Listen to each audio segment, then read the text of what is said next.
Matthew, the 15th chapter is where we're going to be looking this morning.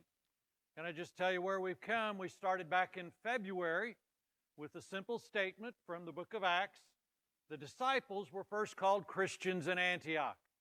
There was evidently something about the disciples that caused them to be noticed as somebody different. There was something about them. And so that sort of launched us on about a 4-month process of thinking about the Christian difference. What is different about a Christian? And we've talked about Christian speech. The way Christians talk ought to be different. We talked about Christian habits. We talked about Christian values. We've talked about Christian finances. And for the last 2 weeks, we've been talking, and today we'll bring to a close this series by talking about Christian family. 2 weeks ago, we talked about Christian parenting. Last week, we talked about Christian marriage. And today, we're going to be talking about Christian families in general. And the basic principle is that Christian families, frankly, ought to do family better than non-Christians do, because of the commands of Jesus, because of the Scriptures, and because of the value of God that God sets on families. In fact, when we look at the passage here in a minute, we'll think about it. It's some words of Jesus, and I guess I'd not really thought a lot about Jesus as a part of a family. Now, that's part of the miracle of the Christmas story, that God would choose to send His Son into the world. I mean, if I was doing it, I would have beamed Him down like out of Star Trek, right in the middle of the temple on Passover. I mean, I just had Him show up, or have Him at least just walk up out of the desert or something. But that's not the way God did it. He put Him in a family. He put Him as a child to grow up in a family. Now, He never got married, so that wasn't there. He wasn't ever a father, so He wasn't a parent. But if you stop and think even just a little bit, what else did Jesus do? Well, He was a son. Mary and Joseph, we don't know about Joseph, but Mary was very young, we think, and so probably her parents around, so he was a grandson. He had grandparents. I don't know if they spoiled him or not. I don't know if you could spoil Jesus or not. I have to think through that one a little bit. He was an older brother. In fact, there's a couple places that tells us the name of 4 of Jesus' brothers, James, Joseph, Simon, and Judas. He had 4 brothers and sisters, plural, so he had at least 6 siblings, and he was the oldest. And can you imagine being compared? Why can't you be like your brother Jesus? Just be terrible, a tough thing. But then, we know he had a cousin. We assume he had uncles, and he had aunts. I mean, he would have had family. He would have had a lot of family relationships. The wedding at Cana, most people think that it might have been a family wedding, and he was there with all of the relatives. Probably his brothers and sisters, younger, eventually would have gotten married, probably 30 years later. I mean, some of them would have gotten married early. Can you imagine? I want to go see Uncle Jesus. He's my favorite uncle. I mean, there's so many things. The bottom line is, everything that you and I can think about in terms of family, Jesus knew about. And in the passage we're going to look at, there's a little issue. He's going to be challenged by the Pharisees about washing hands. They had a ceremonial process where they washed their hands for every meal. They did it a special way, and they had a process, and you had to do it. And His disciples didn't wash their hands that way. And evidently, sometimes they didn't even wash their hands at all, I guess. I don't know. But He was being criticized for His disciples washing hands, and Jesus is a little outraged because there were much more important things the Pharisees were ignoring. And one of them that He brings to place is the idea of family responsibility. So that's where we're at. Starting in chapter 15, verse 1, the Pharisees and scribes came to Jesus from Jerusalem and said, "Why do your disciples break the tradition of the elders, for they do not wash their hands when they eat?" He answered them, "And why do you break the commandment of God for the sake of your tradition? For God commanded, 'Honor your father and your mother,' and whoever reviles father or mother surely must die." And by the way, if you're here today at church with your kids, this is a good time to elbow them. Let them know, pay attention. You say, "If anyone tells his father or his mother, what you would have gained for me is given to God, he need not honor his father. So for the sake of your tradition, you would make void the word of God. You hypocrites, well did Isaiah prophesy of you when he said, 'This people honors me with their lips, but their heart is far from me. In vain do they worship me, teaching as doctrines the commandments of men. Now, the story in that is there were vows that you could make. We know about the vow of the Nazarite. It had to not cutting your hair. You made a commitment to the temple. There was a vow, as best we know, called the gift of Korban. Korban is the word for sacrifice, and it was sort of a stewardship thing in which you went to the temple and you said, everything I own belongs to God. And as far as we know, the way that played out is you would take care of your own needs. You would provide for food and clothes and shelter. You'd provide for all your needs, but then technically everything else you had was dedicated to God. Well, that was a good thing, but what was happening and what Jesus is saying is that there are folks who've made that vow and their parents are over here starving. Their parents don't have enough to eat. And these children are saying, sorry, Mom, sorry, Dad, I know you're starving, but hey, everything I've got belongs to God. Now, I'm eating pretty well and I'm doing okay, but I'm not helping you. And Jesus said, that's just unacceptable. That somehow what Jesus was saying, it's okay to get your hand washing right, but there are things more important than that. And in Jesus' value, concept of families, taking care of family is a higher priority and is something He takes very seriously. So today, understand what's the function of a family. Well, I would suggest to you that the function of family, the reason God created family, was to meet needs. Now, some of them are basic needs, physical needs. A place to stay. I need shelter. I need food. I need clothes. And those things have a cost to them. So there's a financial sense. And certainly Jesus suggests that there are times when families need to intervene and help family members with basic needs. That's Jesus. We also understand there are other needs. All of us need emotional things. We need to be accepted. We need to belong. That's one of the good things about family. You're stuck with them. Most of you don't choose your family. They're just yours. Hopefully you choose who you marry. But beyond that, you're stuck with everybody else. And they're stuck with you as well. So there's this acceptance. There's to be loved, to be accepted.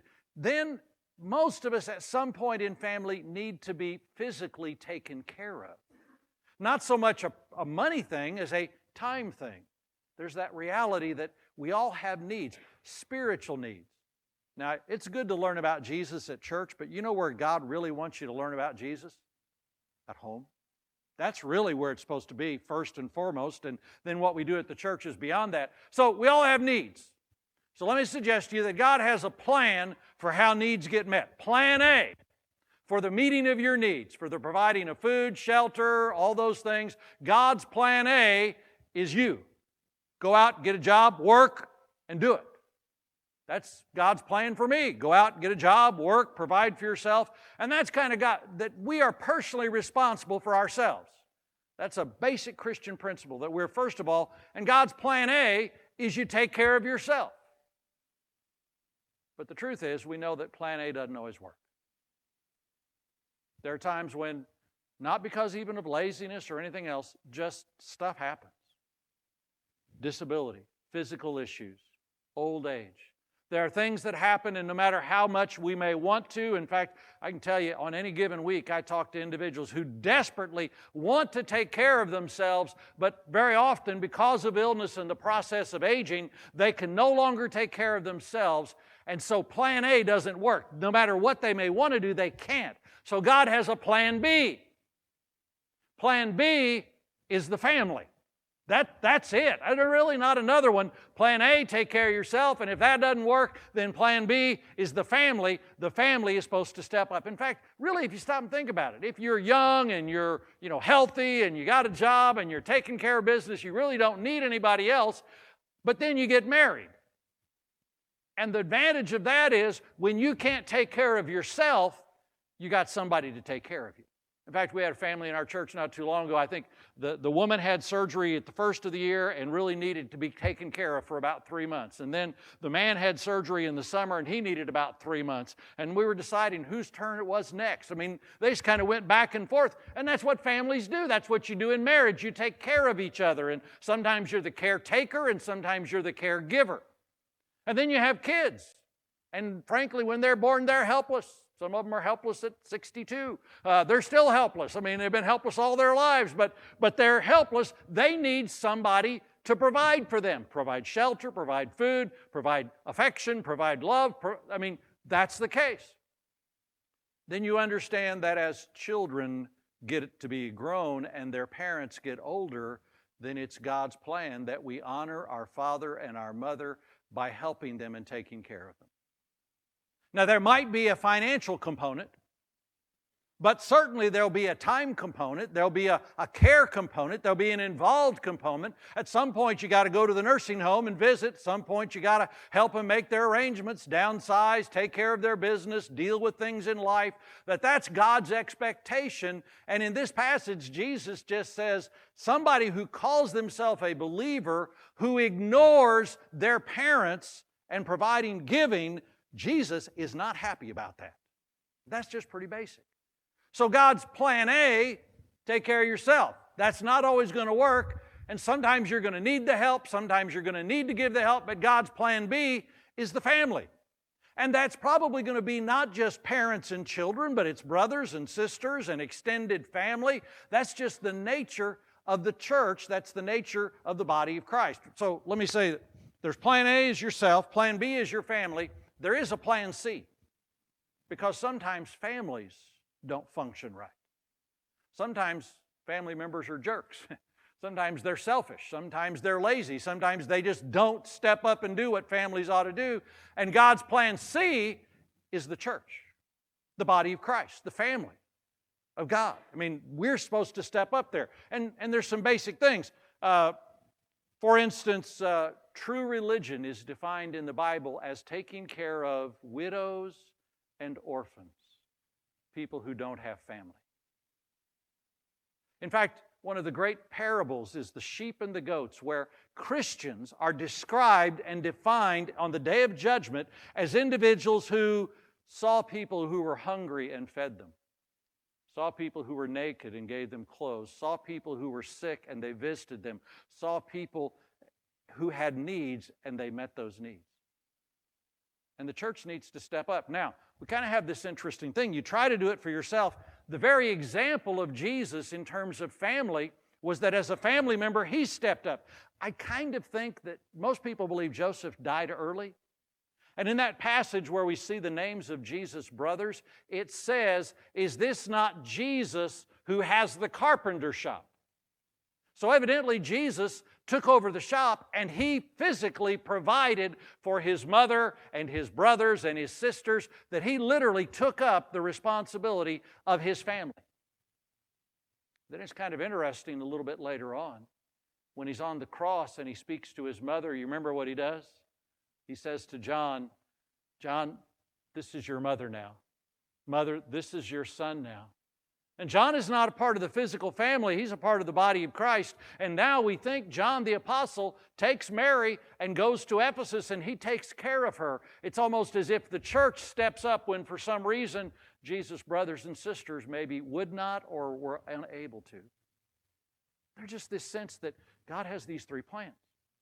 Plan A, plan B is the family, plan C is the church. Now, let me also put this other little step. It is interesting that one of the most important roles in the church, as far as leadership, is the role of deacon, which was established to help the church take care of widows and make sure they were taken care of.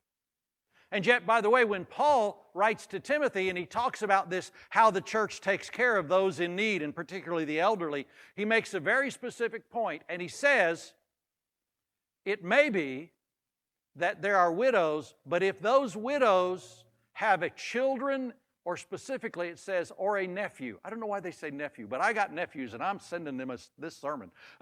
If they've got children or nephews, then the church shouldn't be taking care of them because they got family that ought to step up and take care of them. I mean, that's just the basic premise. So you got these steps.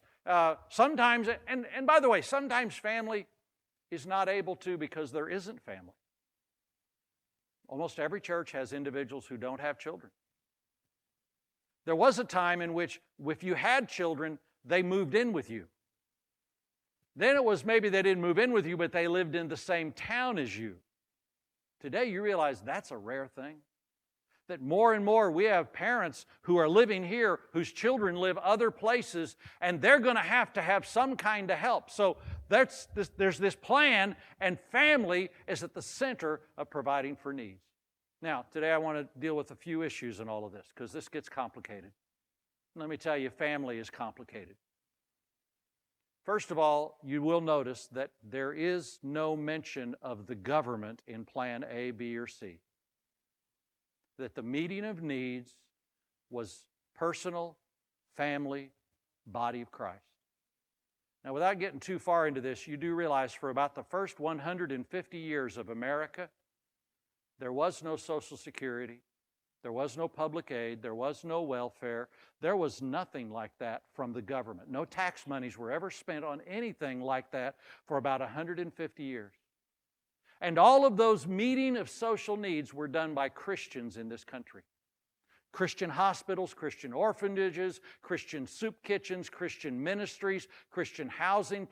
Everything was done by the church, by people who were Christians. And as best I understand, and there's lots of observations, but during the Great Depression in the late 1920s, the needs became so great in America that the government stepped in. And they began to help because Christians were not able to do it. There wasn't enough bread lines and there wasn't enough ways to give people food that they needed. And interestingly enough, the way the government started out was not just to give out money, they created jobs.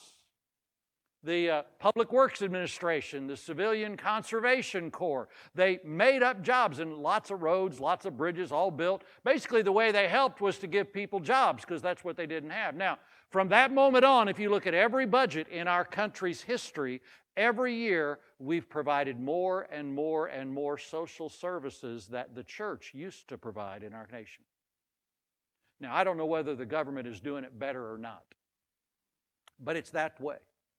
And that's kind of the reality. So today, when we begin to think about helping those who have need, there are programs that are in existence. And I will tell you, if I live to be 65, I am applying for Medicare. And when I'm ready for Social Security, I'm taking it and I'm going to write my kids, hope you go to work and pay Social Security so I can get something.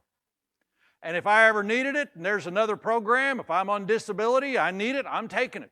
And if there's a need and I were someday to have to get the public aid, I'm going to take that too. Those are all provided, and I will take advantage of those. And I think those figure into all people being able to provide for their needs because that's the world we live in today. Whether it was right or wrong, that's where we are. But then let me suggest to you there gets to be some real complicated stuff. And I just wish I could tell you how many times I talk to families about struggling with someone in their family who needs help. And frankly, sometimes you have to stop and say, why do they need help? Now, Christians as families, we need to step up. We need to help each other. Sometimes it's financial resources. Sometimes it's our time. Sometimes it's our help. Sometimes it's our advice. But this gets tough because sometimes the reason they have need is not a good one. So let me just make this statement. I think that as Christians, although we are obligated to provide help when we can, I don't think we're required to provide finance, support, or encouragement for sin and sinful activity. So in other words, if you have a family member who's an alcoholic, family member who's a gambler and can't stop, a family member who's on drugs, a family member whose lifestyle is so sinful that basically if you gave them anything, and understand, they probably don't have their rent paid. They probably electricity is going to be turned off. You're going to get a call and say, what am I going to do? We don't have any food in the house. But it's tough, it's a challenge, and I don't think we're required to fund, support, or encourage sin. Certainly we are not required to fund, support, or encourage laziness.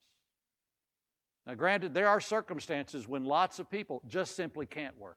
And I understand that, but there's a whole other concept of, I don't have my bills paid, but it's because I'm not working and I don't want to work and I'm unwilling to work, and that's a tough one. And I guarantee you, it's hard when it's your children or maybe grandchildren. And by the way, as a church, we have people who ask for help every week. We have people who come through who are transients, and And I will tell you, we say no sometimes. It's tough to say no when there's kids. When people come in and they're asking for help and they need food and there's children sitting in the car. Sometimes it's pretty hard. Even when I know that there's some laziness, I know there's some things that are not right, somewhere it's just hard with their children. It's tough. Let me also suggest to you that they're probably not required to finance, support, or encourage foolishness. Got any stupid people in your family? I mean, dumb people, they just keep doing dumb stuff over and over, and it just happens to be that they do dumb stuff with money. And they don't have their rent paid, but they just went to Las Vegas. And their electricity is going to be turned off, but they smoke cigarettes. By the way, that's one, when families come in and they ask for help and they smell like smoke. You got $5 a pack for cigarettes and you don't have food or gas for your car. They don't get very much help. Sometimes even if there are kids, it's hard. I struggle with that. But there are people who do dumb things and understand forgiveness is necessary. And probably most of us have family members who we struggle with and they need help. It's genuine, but the reason for their help is challenging. Family is messy. Family gets complicated. Sometimes, how is the best way to help mom and dad when they really can't stay alone or they're keeping driving and they don't need to be driving because it's not safe and there's challenges and difficulties? Family gets complicated, but family is important and it's worth the struggle. It's worth wrestling. It's worth trying to figure out what the right thing is to do. It's worth spending the time. It's valuable to Jesus. And someday we're going to stand before Him and hopefully we can say, as ornery as some of our family members were, we did the best we could. Now, what do you end up doing? Somewhere, if there was ever a place, when it comes to family, you got to learn to pray. And begin by praying for your family members.